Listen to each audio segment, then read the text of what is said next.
Hello friends, today we are going to learn about the divisions of skeletal system. So without wasting time, let's start with the same. So you can see over here, the skeletal system can be divided into two, axial skeleton and appendicular skeleton. In the picture you can see the axial skeleton, which is shown in a blue color, which is a central part of the skeletal system. So in our body, whatever the skeleton we are having with in a middle, that is called as the axial skeletal system. And whereas the appendicular skeletal system, it is the skeletal part which is present in our extremities. So that one is denoted over here in a pink color. So axial skeleton is going to helpful for the protection of different vital organs like brain, heart, etc. Whereas appendicular skeleton, it will be helpful for the different kind of movements like standing, sitting, and other kind of movement during the exercises. So this is how our skeletal system is divided into two, axial and appendicular. So in this video, we are going to talk about the appendicular skeleton. For the axial skeleton, you need to go through my another video which I have already uploaded on my YouTube channel. So you can go through with the same. But right now we are going to talk about the appendicular skeleton. So let's start with the same. So the appendicular skeleton of our system is mainly consist of upper limbs and lower limbs.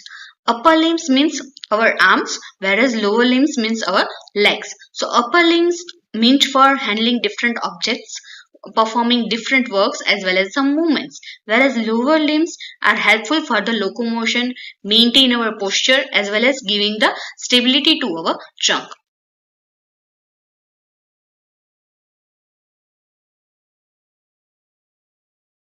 Now, if we talk about the upper limb, then the upper limb is consist of different bones called as the shoulder, upper arm, forearm, wrist, and fingers. So first of all, we are going to talk about the details of shoulder. The shoulder bones are called as shoulder girdle or pectoral girdle. So these shoulder bones are consist of clavicle and scapula. Scapula is one of the largest flat bone present in our body. It is also called as shoulder blade. When you look at the two scapulas, it will look like two mirror pairs of each other. The shape of scapula is triangular. The anterior surface of the scapula will slightly hollowed, means the front part of the scapula, if you see, it will look like a hollowed surface. Whereas the posterior surface, when you look at the back side of the scapula, it will be slightly convex. This scapula will be helpful for the movement of our upper limb, means it will be helpful for the movement of our arm. It sits on a ridge cage from 2 to 7, and it also provides the attachment points for different muscles. This scapula contains two surfaces, three borders, three angles, and three processes. So now we are going to see them one by one.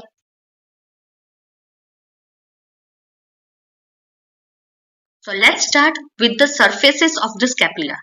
So as I said, scapula has two surfaces. One is front and another is back surface. The front surface is called as costal surface or ventral surface, and it features the subscapular fossa. If you see the scapula from the back side, you can find out one large ridge present in the back surface. So this back surface having a large ridge is called as spine or spinous process. And this spine is going to divide the back surface into two unequal parts. The small portion above this ridge or spine is called as supraspinous fossa. So that is shown in the figure in a red color. Above the ridge, you can see the red color, and that is your supraspinous fossa. The larger portion below this ridge or spine is called as infraspinous fossa. So in the second figure, you can see the infraspinous fossa region, where the connection between this supraspinous fossa and infraspinous fossa is due to the spinoglenoid notch.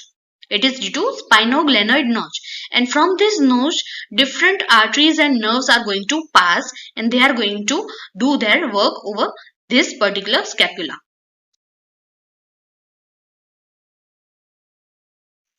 Now let's discuss about the three borders of the scapula. The upper border, which is present on the upper surface of the scapula, is called as superior border. The surface or border which is present at the middle side or in the center side of the body, it is called as a medial or vertebral border. And the outer side surface which is present in the body, it is called as a lateral or axillary border. So superior border will be facing towards the skull of our body. Medial or vertebral border will be towards the vertebral side, whereas lateral and axillary border will be present at the arm sides.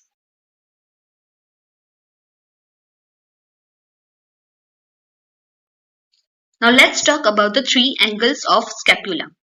The upper part or upper angle facing towards the vertebral column is called as superior angle, whereas downward angle is called as inferior angle. The angle which is present towards the arm side is called as anterior or lateral angle. This anterior or lateral angle is also called as glenoid angle, as at this particular portion you can find out the glenoid cavity. So what is glenoid cavity? That we are going to see in a next slide. So this is your glenoid cavity or glenoid fossa. So this glenoid cavity is very smooth and it is in a shallow pear shaped. In this cavity our humerus is going to reside or join. Humerus means our upper arm is going to fit in this glenoid cavity. Below this glenoid cavity, you can find out infraglenoid tubercle, which is shown in a figure in a red color. The another notch is also present, which is called as suprascapular notch, which is formed by the base of coracoid process.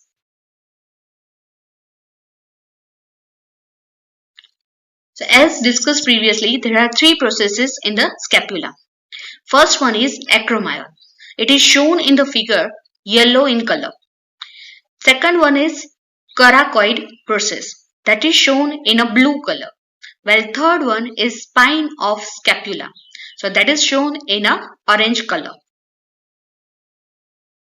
Acromions is a broad process projecting towards the right angle from the lateral end of spine of scapula.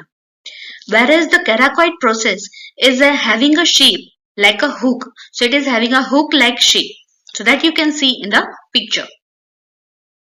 In this picture, you can see different parts of the scapula which we have discussed today in previous slides, like different angles, different processes, different borders, etc. The clavicle bone is also called as collar bone.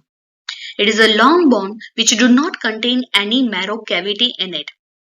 This clavicle is situated just beneath our skin at root of neck. So you can see at the front side of our body, at the portion of the shoulder and at the root of the neck, you can feel one bone, and that is your clavicle bone. It allows or it will be helpful for the movement of our arm. It is the only long bone which is lying horizontally in our body. And this clavicle is the first bone which start its ossification when we were at 5th or 6th week in age, whereas it will last its ossification process up to the age 21 to 25. So this is the last bone which is going to finish its ossification at nearly after a long period of time. This clavicle is consist of shaft, acromial end as well as sternal end. That was all about the shoulder bones. Now let's talk about the upper arm. The bone present in our upper arm is called as humerus. It is a long bone of our upper limb. It mainly contains stick-like middle part which is called as a shaft, whereas it also contains two ends which are called as upper and lower extremities respectively. The upper end of humerus is round in shape, so it can exactly fit into the galenoid cavity of scapula, which we have already seen in our previous slides. So if we talk about the lower part, then that part is not round in shape. Rather, it is flattened at the end.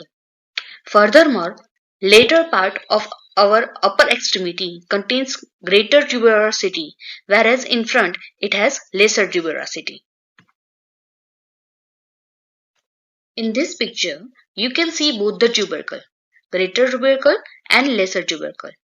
If we talk about the lower extremity, that it contains a bulge. This bulge is called as a medial or lateral epicondyles. Medial means which is towards to the body side, and lateral means which is opposite to or away from the body. This humerus also contains a pulley-like shaped portion, which is called as a trochlea. This trochlea is present towards the side of the body, means medial side, whereas capitulum is present at the lateral side. Now let's move to learn about the forearm. The forearm is consists of two bones. First is ulna and second is radius. Ulna is a medial bone, means it is towards the side of the body or center side of the body, and the radius is present at the lateral side. Let's see the first, the radius. It is consist of head, neck and tuberosity. Radius also contain one process like scapula called as styloid process, which is a downward side projection that you can see in this particular picture at the end. Ulna is slightly longer than the radius. It also contains shaft and two extremities.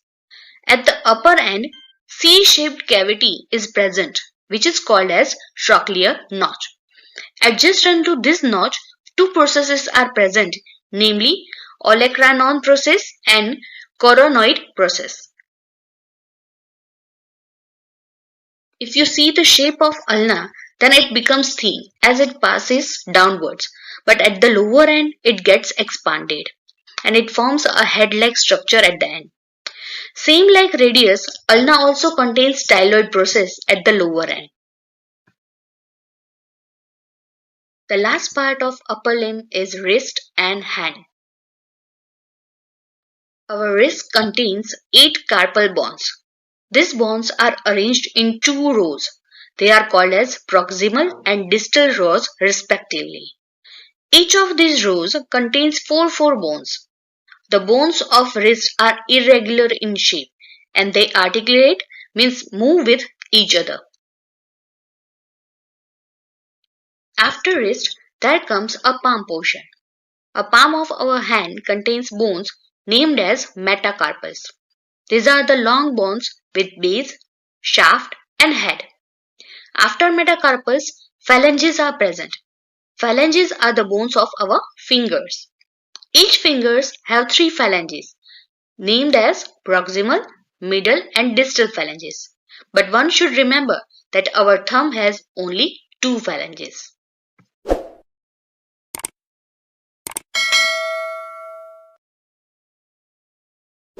So that was all about the upper limb.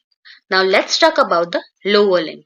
The lower limb consists of so many bones like hip bones, femur, patella, tibia, fibula, tarsals, metatarsals and phalanges.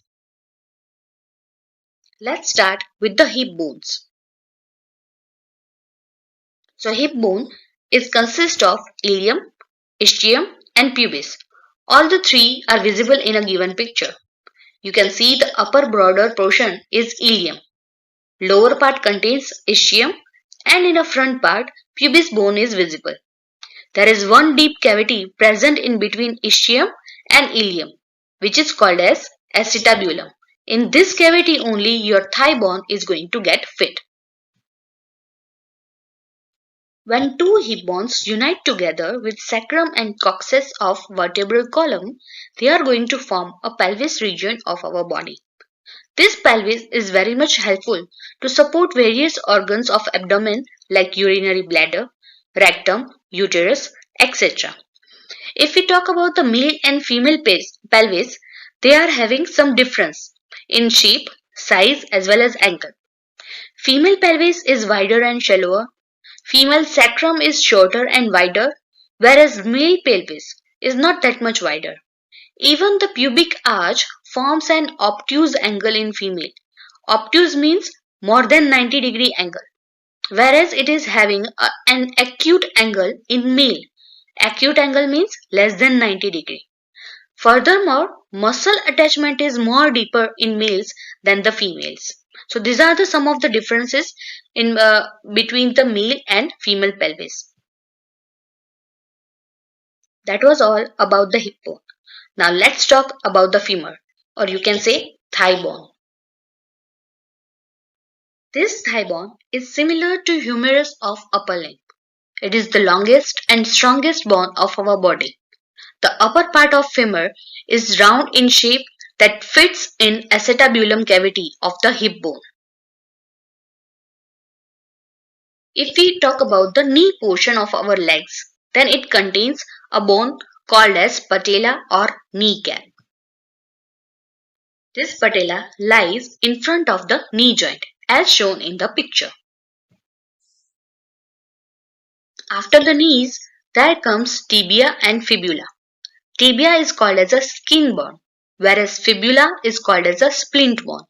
If you feel the upper part of your leg below your knees, you will be able to feel the hard bone. That bone is tibia.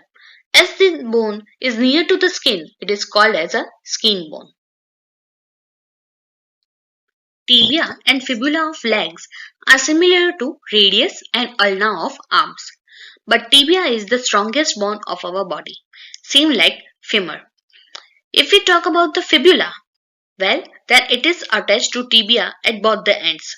It does not help in the weight bearing of our upper body, same like the other lower limb bones functions, but it is very much helpful for different kind of muscle attachments.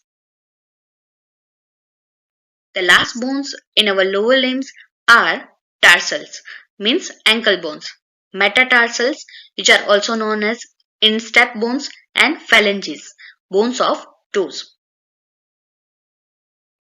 Tarsals are 7 in numbers in our foot.